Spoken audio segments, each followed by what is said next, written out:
This week we start Bereshis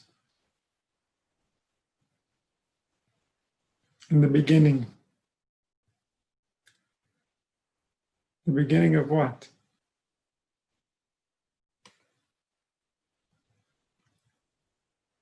The beginning from when there can be a beginning.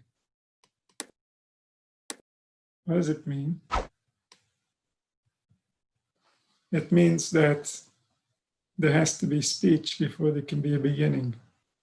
Bereshis, the beginning of speech. If there's no speech, there's no beginning. And in that beginning, there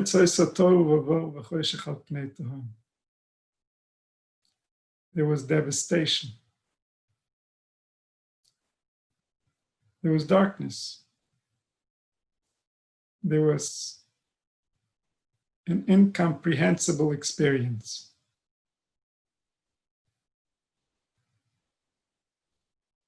The spirit of the divine force, the spirit of the Creator, was dwelling, hovering upon the surface of the water. And so obviously, we're already deep into metaphor, allegories, things that can take a lifetime to study and understand. And yet, this is the first verse of a text that is not simply optional. This text, as is stated specifically inside, is very much mandatory.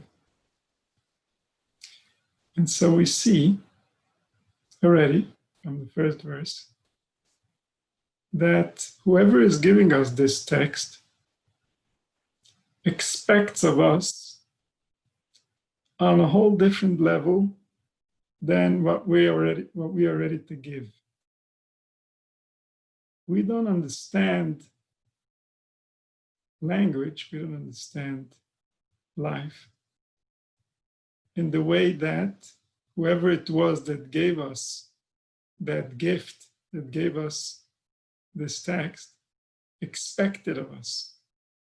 And this is known. This is because humanity has been falling. Humanity has been losing its intelligence. As much as in science and technology, we seem to have made progress, those things, those types of progress, reside outside of us. They reside in our cars, or on our desks, or in our kitchens. But the being that we are has been degraded. The being that we are has been made small, has been made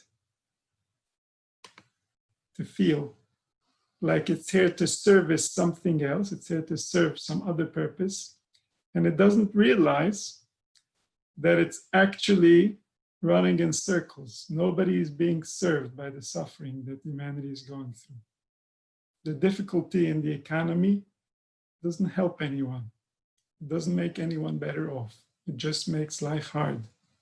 Working more hours, having an industrialized commercial system that provides in quantities that are sometimes unnecessary, doesn't necessarily make the quality of our lives better.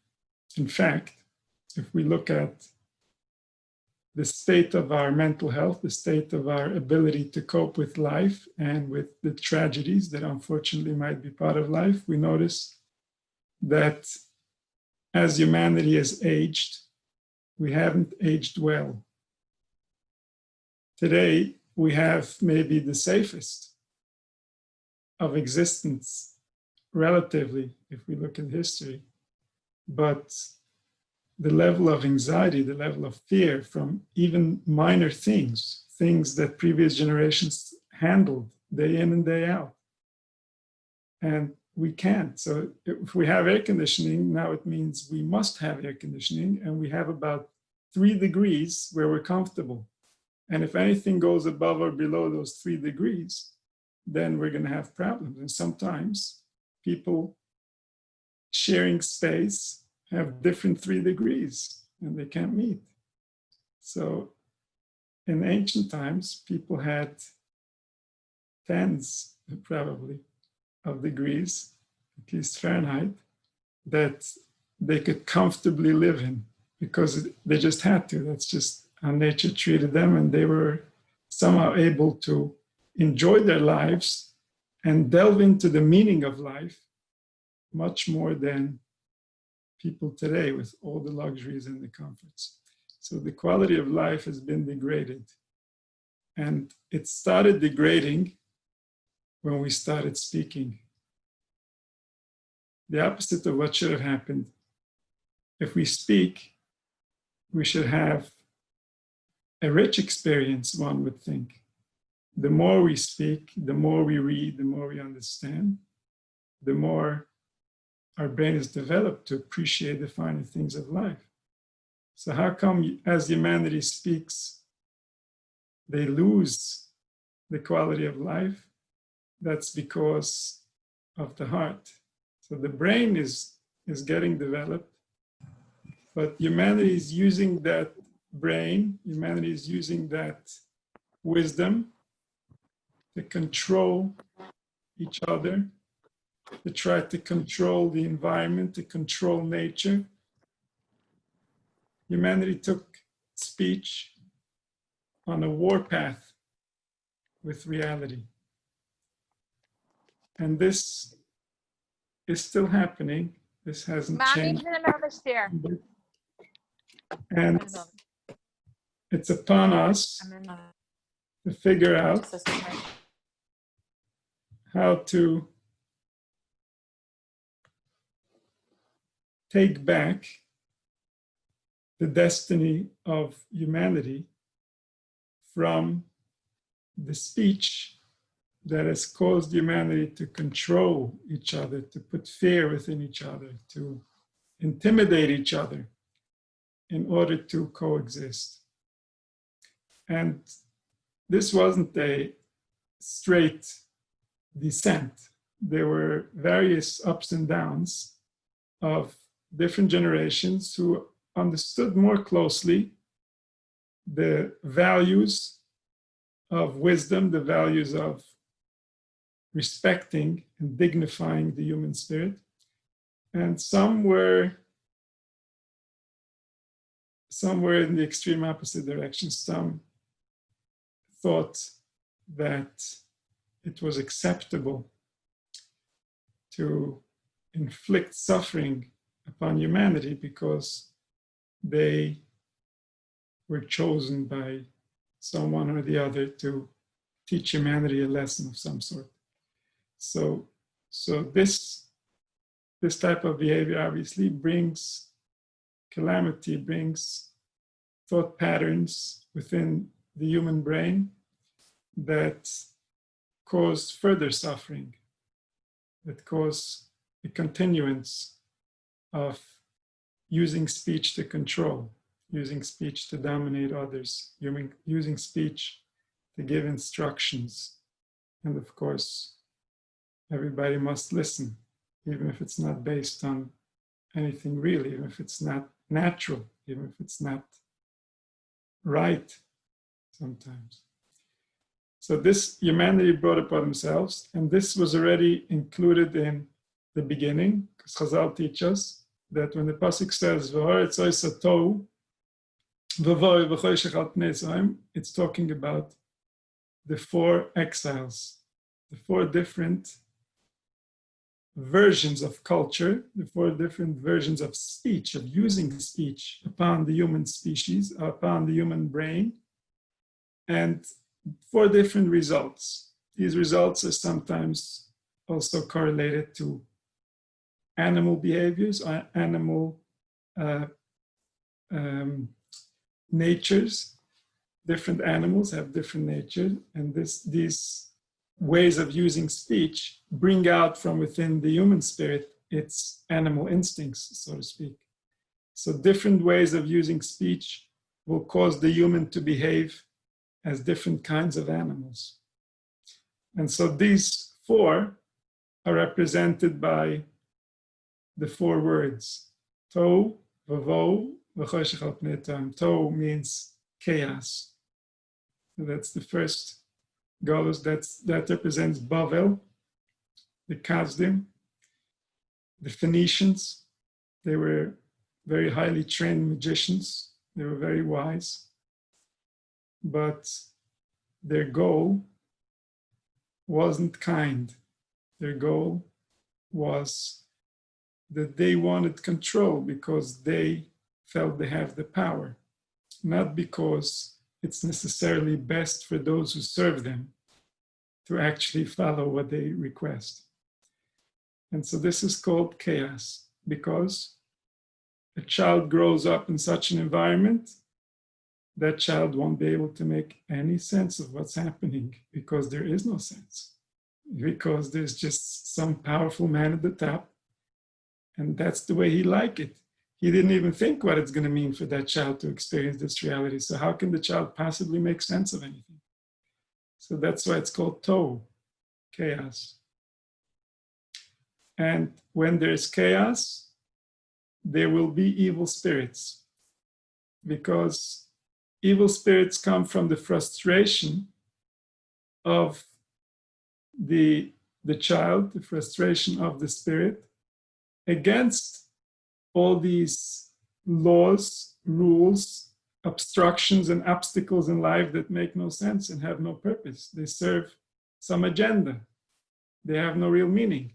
So this causes frustration within the spirit, causes disappointment, and those root within the heart a resistance to life. That's the root of all evil spirits. That's the root of all evil thought, evil speech, and evil action that caused all the suffering that happened in the history of humanity. So the first level is Tohu. As soon as there was the Churban Beis Hamikdash, there was Tohu, because Klal Yisrael's task was to protect the wisdom at all costs. The wisdom means the nature of the spirit. If we don't remember the nature of the spirit, we've got ourselves a catastrophe of biblical proportions. And that's exactly what happened. And so as soon as there's nobody keeping the truth, evil spirits are going to start sprouting from within the hearts of humanity because of the frustration that's coming, because of the pain. So now they're angry and they're going to cause each other harm. And maybe even they're going to go to war. Maybe people are going to die for nothing, for no reason. Just because humanity was too ignorant to understand how to keep its own citizens, its own babies, its own children, offspring happy, so that they don't fight, so that they don't have aggression in them, so that they're not angry with the fact that they exist. So this is the destruction of the world. This is why the pasuk says, if there's no Beis Hamikdash, there's nothing. Life is not really worth living. The only reason life is worth living right now is because in the future life is going to be different. Because one day there's going to be Yerushalayim, that's why life is worth living right now. Otherwise, why? Why suffer? Why go through the pain? For who? And so we know that there's a truth that is beyond this experience that we're having directly. It's the potential of this experience. And that truth makes it all worthwhile. The potential is so much bigger than any of the suffering. All of the suffering is not even a tiny drop of the potential of what life can be in any direction.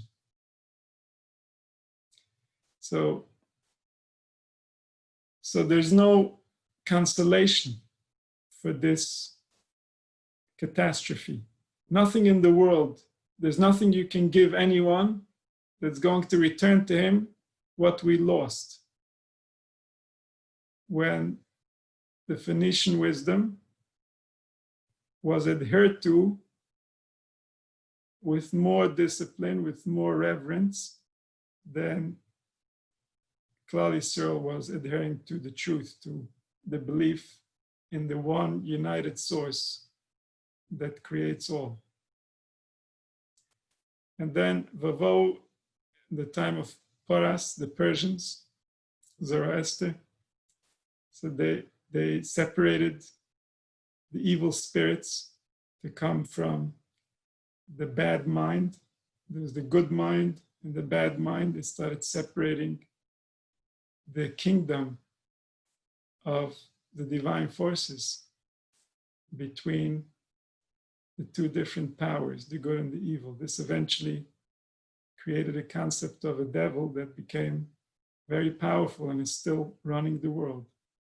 But that's called Bo. It means they were already trying to make some sense of the madness. Bo, it's within there somewhere, but in reality, it caused even more confusion. It gave the evil spirits a legitimate source now. Now they had a God. Now they had somebody that's competing with the good mind and creating a bad mind, creating evil.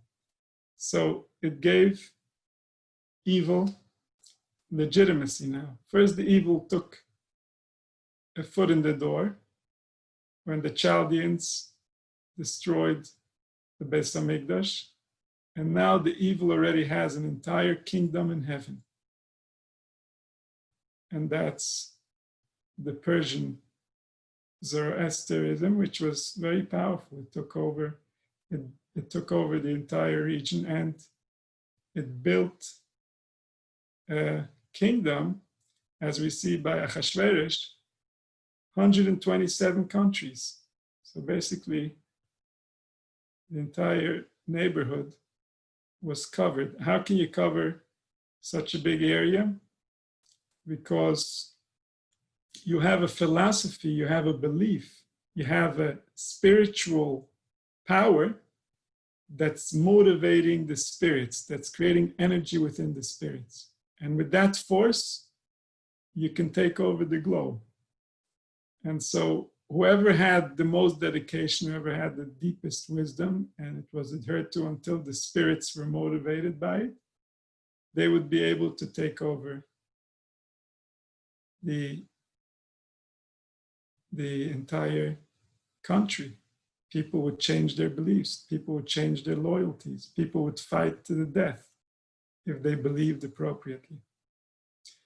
And so then comes the Greeks. The Greeks with their philosophy. I think Socrates was the teacher of Alexander the Great, or one of the great Greeks. And so they take over the world, they take over the beliefs, and they burn the libraries, they burn the wisdom that was driving reality all the way from the beginning of civilization until that time. And so they're called choshech, darkness. Darkness because they started looking at life from the perspective of the senses. Because they felt that if the senses can reliably measure, then that information is objectively real. But what's happening inside the spirit, the quality of the experience, can be measured, and therefore it's not objectively real. Well, thank God, today we have neuroscience, and the experience of the spirit is starting to become measurable. So now even the Greeks are studying how to make us feel better in there, which is already an accomplishment. Thank God, it took about 2,000 years to get here. But the Greeks caused darkness. The Greeks changed the entire way we interact with our bodies and the way we interact with our minds. Ever since the Greeks came into the world, there was no more prayer, because prayer doesn't make sense to a Greek mind. And when prayer doesn't make sense, then the heart doesn't open.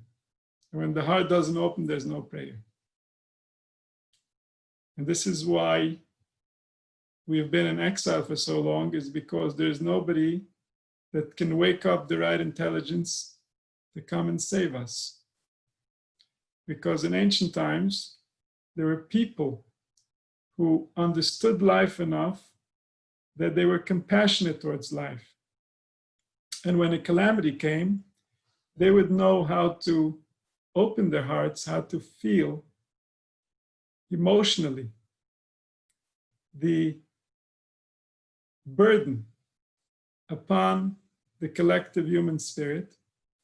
And then when they would speak with their hearts open, an intelligence would be awakened that would solve the calamity, that would change the events to make humanity more comfortable. And this is no different than a human interacting with another human. So if a human is going through suffering and he reaches out to another human, based on the level of emotion that's being expressed, based on how deeply he can dig into his heart in order to appropriately express the suffering that is being inflicted on him, so accordingly, the response of the other person will be. Accordingly, they will go way beyond what they would usually do in order to assist.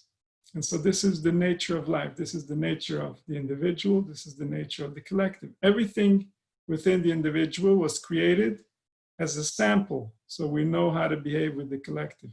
So we are all small collectives, and we are all giving witness of what the collective is like. So emotion opens doors in the human and in the collective, in the individual and in the source of all sources. So if we knew how to open our hearts, if we understood truly what humanity is going through, if we understood the context, that would align our hearts with reality, and it would open our hearts. And then we would say the right words, we would create the right angels, the right spirits that can cause something to change. But when we are thinking in Greek terms, then at best, we do some lip service, we say the words, and we already know that it didn't really help in the past, so why would it help in the future? But yeah, this is what you do. And now it really hurts, so I'd really like it to work, but the belief is not there, the heart's not open, and so there's no impact. And this is not just on prayer. This is our entire spiritual compass, our entire spiritual perspective has been upside down because of the Greek way of thinking, because of the Greek way of life. And this went all the way through into the Torah, that many of those who gave over the Torah, many of those who were responsible to keep the Torah clean and to make sure that it's reliable to the truth that it's representing, they lost their own clarity, they lost their own beliefs because they were looking from the lens of the philosophers, and the philosophers have some basic, very big mistakes in how reality really works. The philosophers don't understand the nature of the spirit at all, because that's not what they were good at. They don't understand the nature of belief, and they don't understand the real design of what the human was supposed to be. They've only seen the broken human, and that's the one they studied. And they came to a conclusion that he's broken. Well, thank you very much. But that's called choshech, darkness. The darkness, because there's no light, there's nothing good that's going to come from that, because they didn't know the good. They only studied the bad. They only studied the way things are. They didn't understand the patterns. They didn't understand the trajectory of what things were and what things are going to be and what things are supposed to be, because they didn't receive from those who still had the real vision from the prophets. And then Al Panei Tehoim. Tehoim is the abyss. The abyss is the suffering that knows no end. And that's the galus that we're in. That's the galus of Edom. Edom represents the angel of death himself, meaning here language is going to be used to make humanity feel like they're the enemy. And once humanity believes that, then they're gone. They're gone. There's no hope from a place like that to ever realize the truth, because the mind has to merge with the truth. The mind cannot comprehend the truth as an external idea. The truth is not an idea. So all those who weren't really merging with the truth, they were just trying to understand the truth so they can manipulate it. They were trying to understand the truth in order to be able to have control. Those were never going to understand the truth. They were never even going to see the truth. All they could do is remain in their imagination, where they're playing with ideas and concepts, trying to put together a concept of what reality is. Reality is not a concept. Reality is the source of all concepts. Within reality, there are concepts. Within reality, there are other things also. There are sources for those concepts. There are reasons why concepts present themselves in the mind the way that they do. There are reasons why the mind was designed to be able to interact with those concepts, and what the mind will do when it's interacting with those concepts, and how those concepts will interact with the organs. And what's it going to cause to the spirit that's experiencing those concepts. So all these things are by design. All these things are very specific. And the human, as he's trying to understand from within, as he's changing his beliefs, as he's changing his thoughts, as he's interacting with the concepts, he's causing himself experiences, and he's coming to conclusions that for the most part are completely wrong.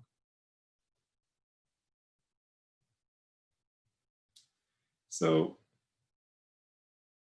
when a human being doesn't see himself as the one that belongs within reality, where he's ready to surrender and merge with reality, then it's not possible to understand reality. Reality cannot be eaten that way.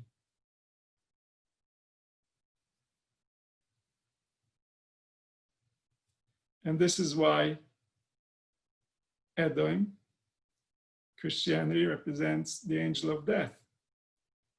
The angel of death says, you are the enemy. What does that mean? It means that now the human spirit is looking at life like it's something scary, like it's something that doesn't belong to the human spirit. Like the human spirit somehow made a mistake that it arrived here. Everything it wants is no good. Suffering is the language of God. It's the way to all good things. And the ultimate purpose is to not interact with life and to let life just pass you by as you watch other people live and you cling to a concept in your mind that's going to save you. So this is the opposite of life. Our entire belief is that life is sacred. To make Shabbos to have yontif, to get married, to bring children. These are the commandments of life. You should live, you're supposed to live here. This was designed for you. This was designed for what you are designed for by the same designer. There's no conflict here. We're not mature enough yet to live it the way that it was really designed to be lived, but you're not the enemy by any means. You're a trainee at worst. Or you're mature enough and you can live. You can know the truth. You can understand yourself. And so this galus is called the abyss. It means as much as you'll suffer, it's not going to wake you up to change. It's not going to wake you up to understand that maybe you have to stop hurting yourself. You're just going to justify it. Yeah, of course I'm suffering. What do you mean? Don't you know what I've done? This and I did that. And I did the other. It's the abyss. You're going to perpetually forever be guilty. It won't help you nothing. Whatever you're going to do, it's not going to be enough to feel that you actually deserve to live now, that you actually deserve to get some rest.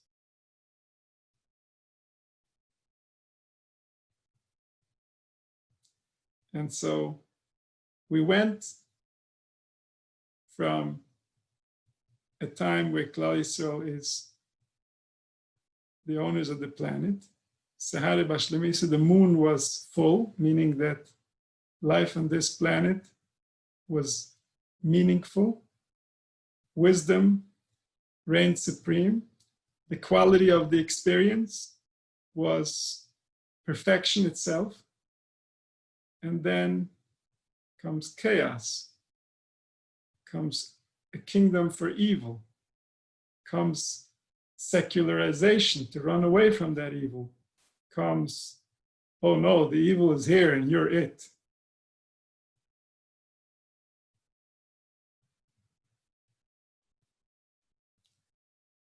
The divine spirit still floats upon the surface of the water. It's still hovering.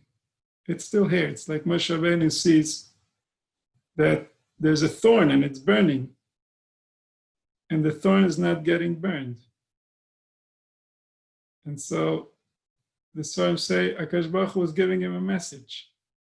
HaKadosh Baruch Hu was telling him that Klal Yisrael is suffering. That's the thorn. And the suffering is causing their spirits to burn. It's causing them spiritual suffering, not just physical. And yet, not their bodies and not their spirits are being ruined. All this exile, all this suffering, all this speech culture that tries to bury the dignity of the human soul, and it's still here talking after all that. It's still looking for its own dignity after all that. You can't shut it up. You can't make it quiet. As long as a human being will live, that spirit inside of him is going to make him search for the right environment for that spirit. But that's the Viruach Alekim Recheves Al Pnei Hamayim. Chazal say, it's the spirit of Mashiach. The spirit of Mashiach is hovering upon the water. It can't get involved because there's so much pain. There's tohu, vavohu, v'choshech al pnei tehaim. There's so much darkness, there's so much pain. It doesn't get involved, it's hovering.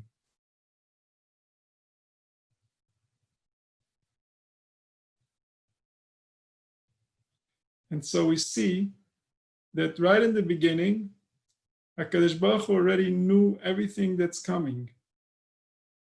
This is not a surprise. What's happening here is not a surprise. What's happening now is not a surprise. This was designed to be specifically this way.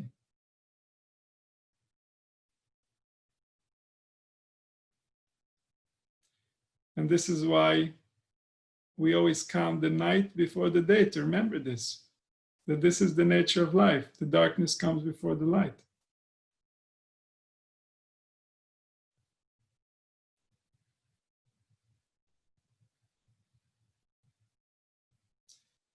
So when HaKadosh Baruch Hu designed life, he knew that there's a lot of suffering involved in creating life. And yet, he knew that what's going to come out of this suffering is worth having. And therefore, he allowed life to happen. Suffering is part of the language. It's the part of the language that we happen not to like. It's like every day there's a different dinner, and today there's that dinner that you just don't like. That's suffering. We don't appreciate it. We don't enjoy. But it's part of the language of life. It's part of how the designer created life to become. Nobody can avoid it. And so HaKadosh Baruch Hu already agreed to everything that's going to happen. He already agreed to all the suffering that's going to come. He already agreed that at the end it's still worth it. Now the question is, how about you? Do you agree? Eventually we're all going to agree.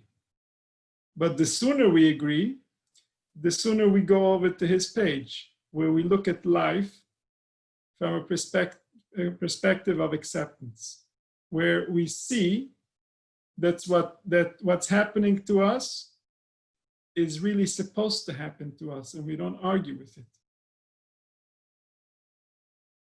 And that allows us access to his perspective.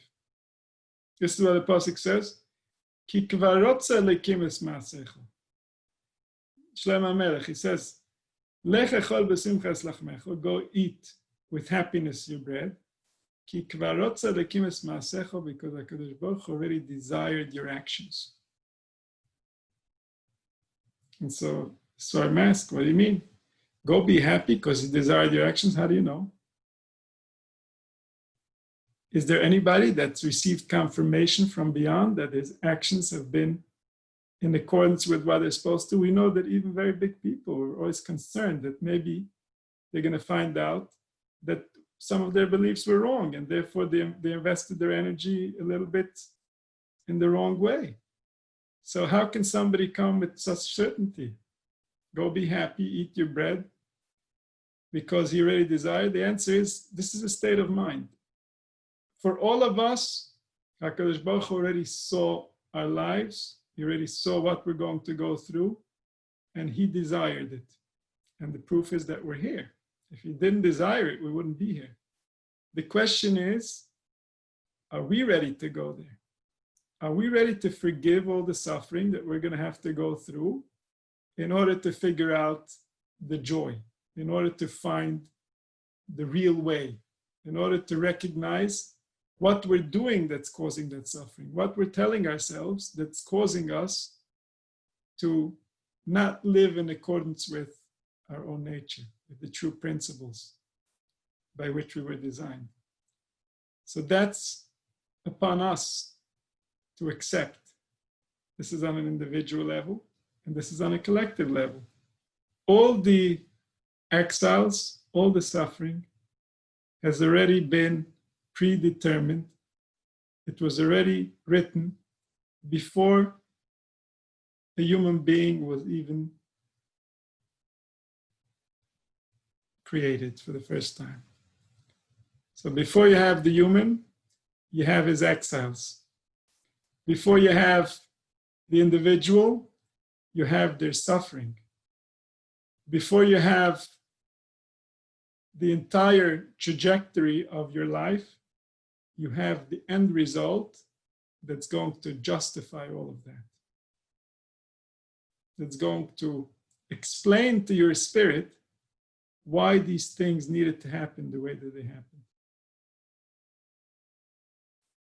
So when we tap into that light, when we tap into that certainty, we can already here have access to an experience that has a tinge, that has a little taste of that me'en olam haba, of that time when HaKadosh Baruch Hu reveals to us why all this was necessary. And then we're like, oh, I get it now. Okay, if you would have done, we couldn't have said it before. Right? You had to wait until the last minute. You had to just let it. But obviously, that's what's going to come eventually in whatever language, in whatever state of mind, in whatever place. There is that answer because that answer is what caused it to be. Otherwise, it wouldn't be. So we can't believe that it's happenstance. If we believe that, then all of our life becomes meaningless. And then the suffering is meaningless. Meaningless suffering, oh, that's painful. That's painful. You don't want to mess with that. So we have to believe because that gives us access to reality. And the Torah itself warns us like this. It says, that you're going to go in accordance with my rules. You're going to understand that I designed this to be a specific way. Then you'll have peace and things will be good. But if you're going to think that things just happen randomly, then you're going to go on a very difficult trip because there's going to be no railings for you that make sure you don't fall. Because your thoughts are going to say, maybe I shouldn't have suffered like this, and maybe I shouldn't have done that, and why did I have to, and why did I?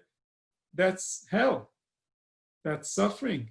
Not enough these things that you have to go through in life, everything is going to be filled with doubt.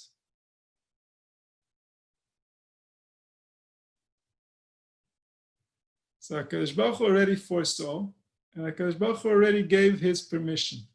You're okay. This is what you're going to have to go through. I'm okay with it. Now we come to you and we say, are you okay with it? If you're not okay with it, okay, so you won't have it. What do you mean you won't have it? You're going to experience it anyway, but you're going to experience it from a place that you don't want it, which means you're not going to have it. In life, we can't separate the things we want from the things we don't want. We can only say, we receive life fully and we agree with no resistance, and then we have it. Or if for whatever reason there's something that we want to reject, then we're already creating resistance. And if there's resistance, then we have nothing. Then we've lost access to life. Because we're not agreeing with life. We don't want it. We're better. We're smarter. We could have done it differently.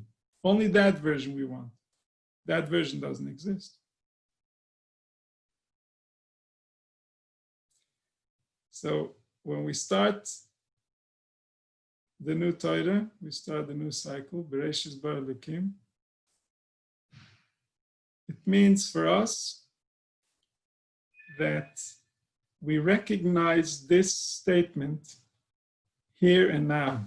We recognize this statement in the sensations that we're feeling inside of our body in this very moment, in the thoughts that we're receiving from wherever, from whoever designed thoughts the way that they become, in the breath that we're taking in. That's Bereshis Bar Elokim. It's not an event, it's not a time, it's not something that we learn as a concept so that we can have it organized intellectually. It's something that's supposed to change how we interact with life itself. It's supposed to change how it feels for us to reside within ear. Because this is what it's talking to. It's talking to the nature of why you are the way that you are, the nature of what was created that caused you to become you. So it's supposed to affect you in that way. It's supposed to speak to you from such a deep place. And that requires development, that requires focusing on life from the right perspective so that the brain can access the right thoughts, so that the concepts that make life meaningful can be accessible to the spirit. So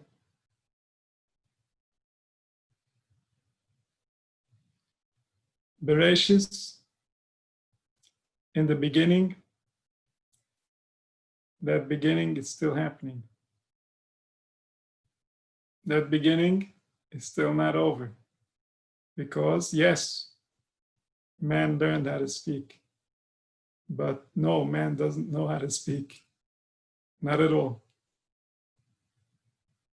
Man doesn't understand the power of his own lips. And so it's still in the beginning. In the beginning, when man learned how to speak, he was extremely clumsy, and he still is. Maybe even clumsier than ever.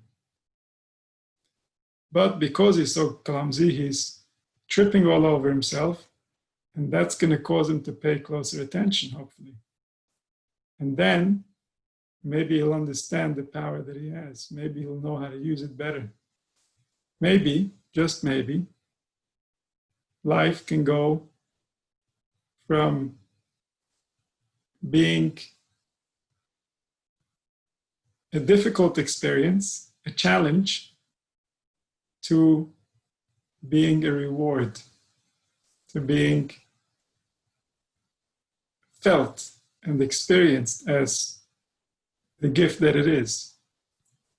And this is within the power of human lips. Who's the man who wants life? He loves days to see good. One who likes to enjoy. One who likes to experience pleasure. What's the recipe? He says. Protect your tongue from evil. Don't create evil with your lips. So then there won't be evil, not in you and not around you. Because evil is in the interpretation. Evil is never in the event. Events can be interpreted in many different ways. Evil is a form of interpretation. It's a form of interpretation that causes suffering. And that causes anger. And that causes resistance. And that causes all the different punishments that nature already designed for ignorance. So we should all be zeicher that in this cycle of the Torah, in this time when we're going through the parshas and we're learning the ancient wisdom, that it should become real to us. It should allow us to change in a way that we merge with it, we unite, we realize the power that it has, we realize the potential within ourselves, and we find ourselves a redemption, individually and collectively.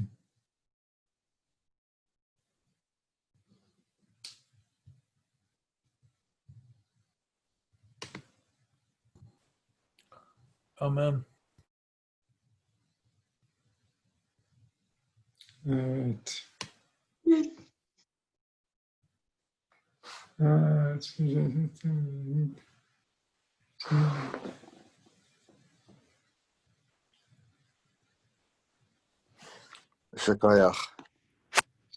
Any questions?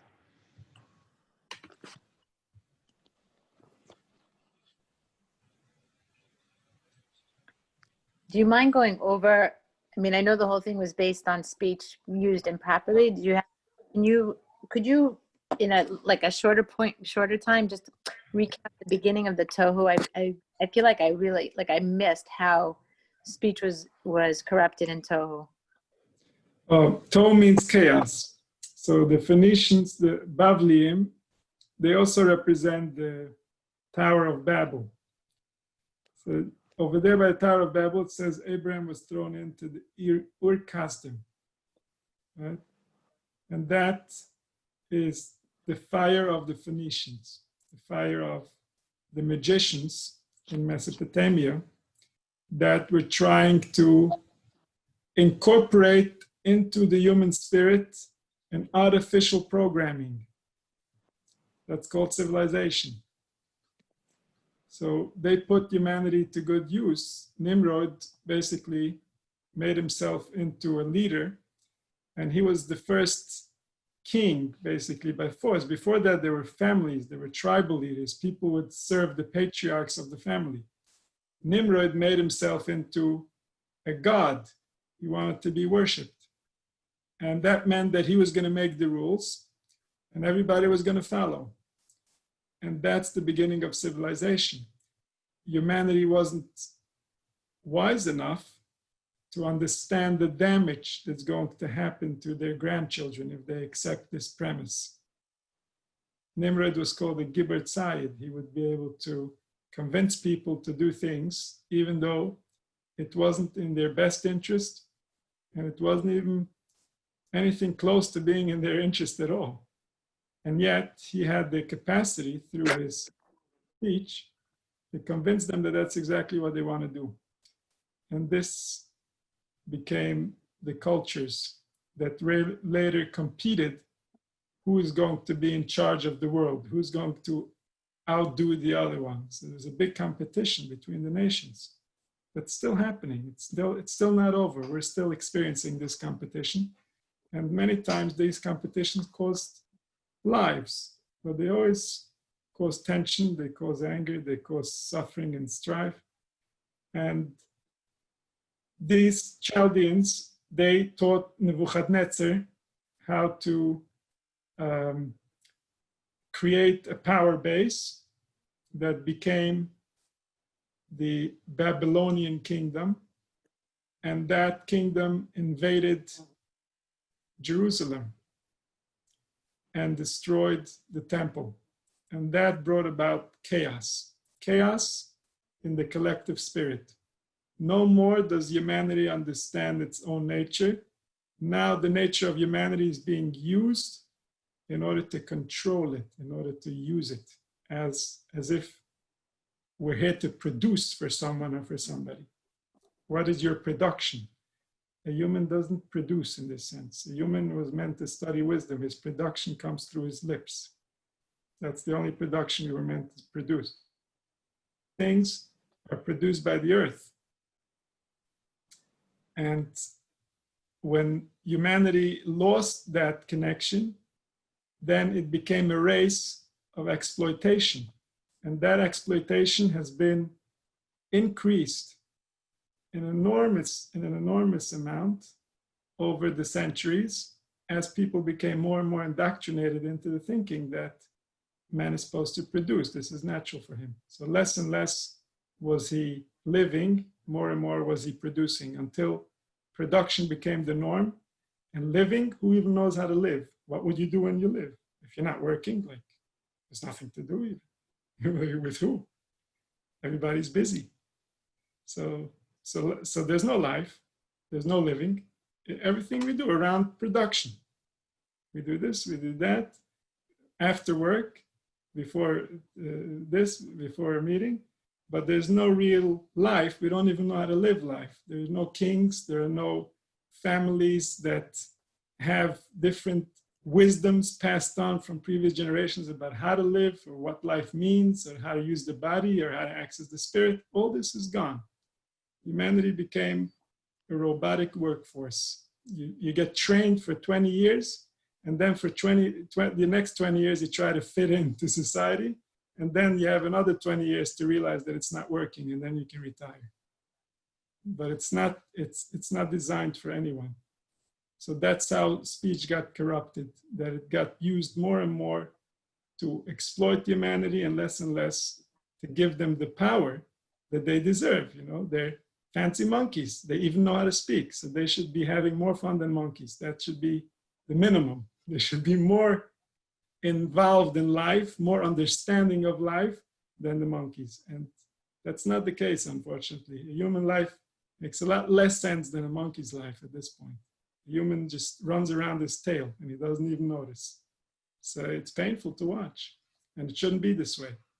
And it only happened because we learned how to speak. And therefore, strangers can enter our brain through our ears, and there's nothing we can do about it. And from a very young age, people who don't necessarily have our best interest at heart are telling us things, and we believe them.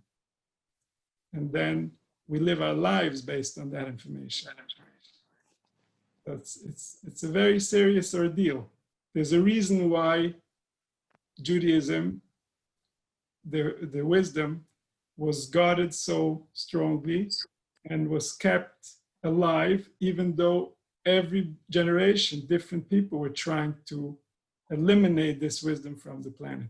Because as long as this wisdom exists, the leadership, the ones that are in power, don't have absolute power.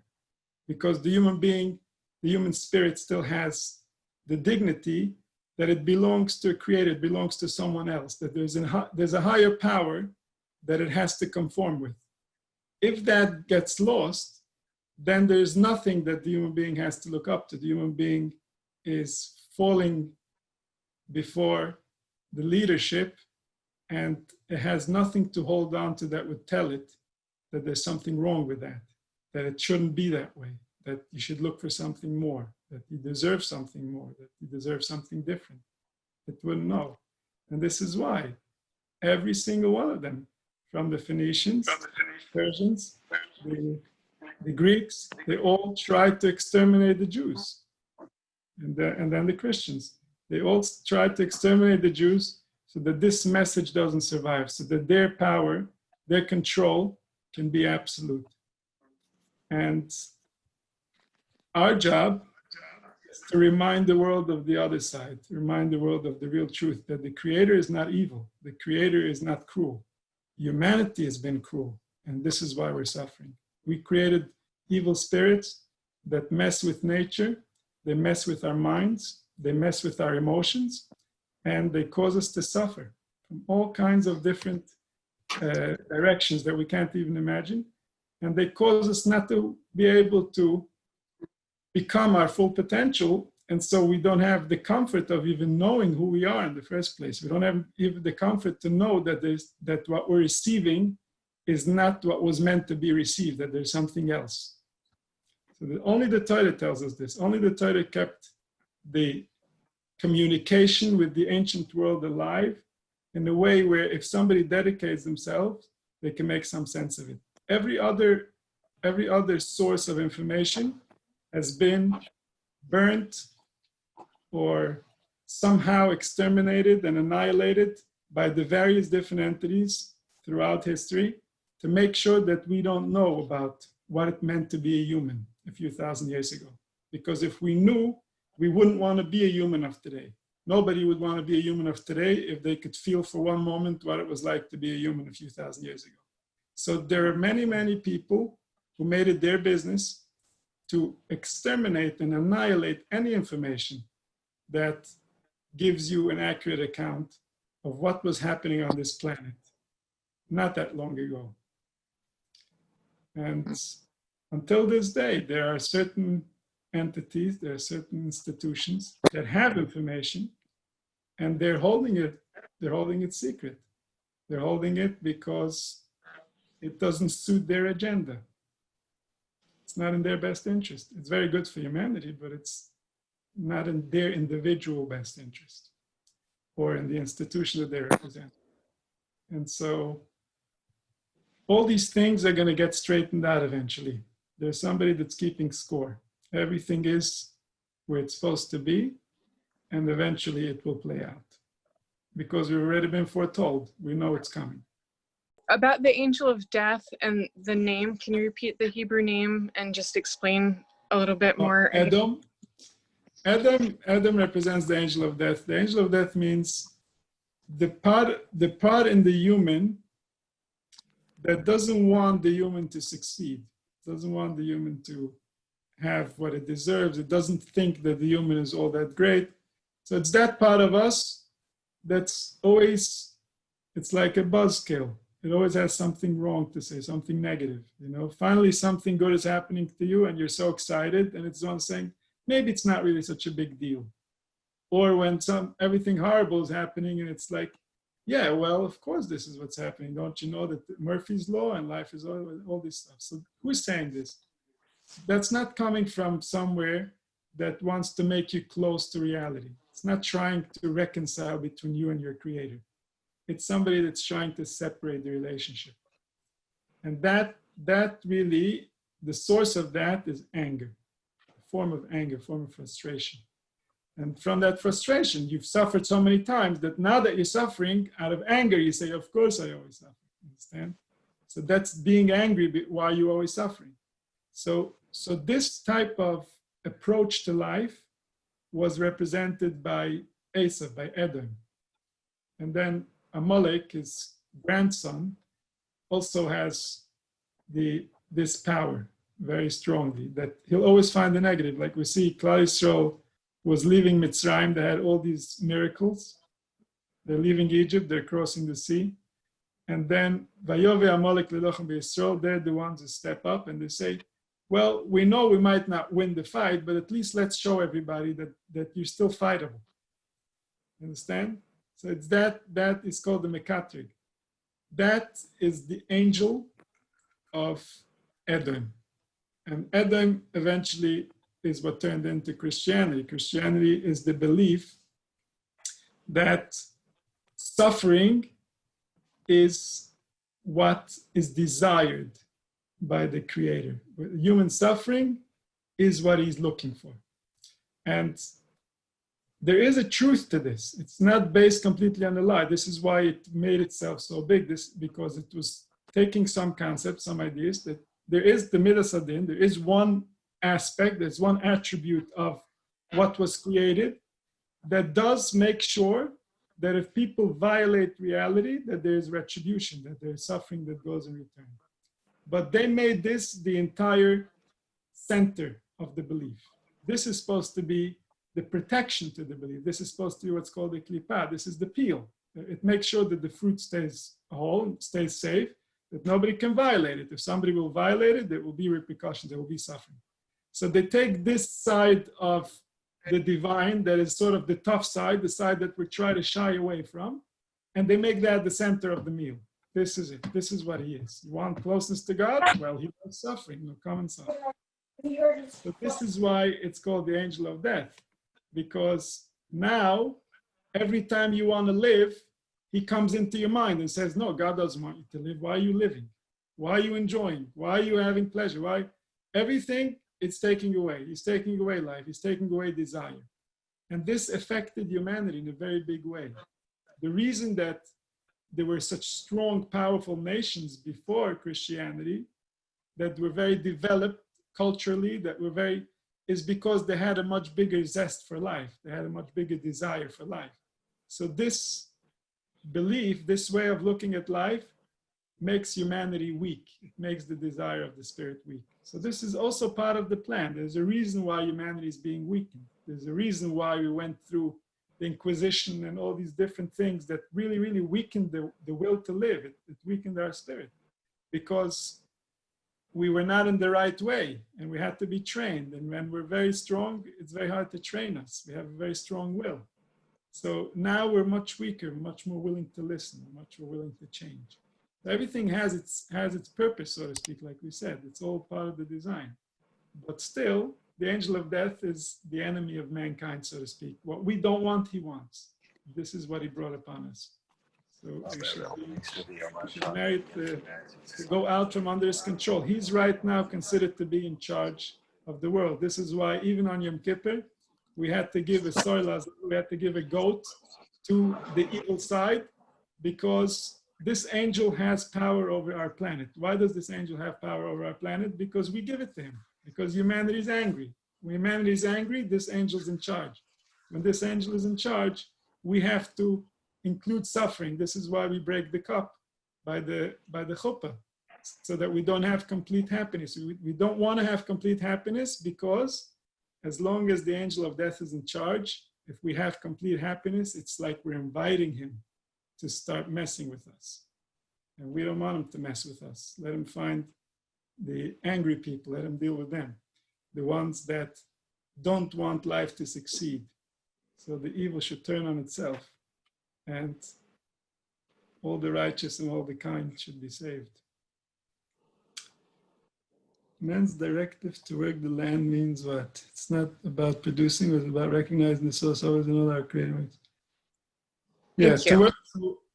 Originally, man wasn't supposed to work the land. This was part of the curse. Because man wasn't attached to wisdom the way that it was designed to, so now, he's not going to have access spiritually because he's not going to be in that happy state that he was supposed to be. So now he's going to have to be busy with something else. And now he's going to be busy creating sustenance for himself, creating food. He's going to have to work the ground. He's going to have to weed out all the thorns and all the weeds that don't belong. So now he's going to have to be busy. And these are the Lamates Melachas, the 39 Melachas that were the punishment. It was a punishment for who? It's a punishment for a world that's being run by the angel of death. So who are we punishing? We're punishing the angel of death. As long as the angel of death is in charge of the world, there's going to be 39 curses that are going to be part of our experience. And only when we remove his power, when we remove his reign, then we're going to have complete happiness. We're going to remove the curses, and then we won't have to work for food.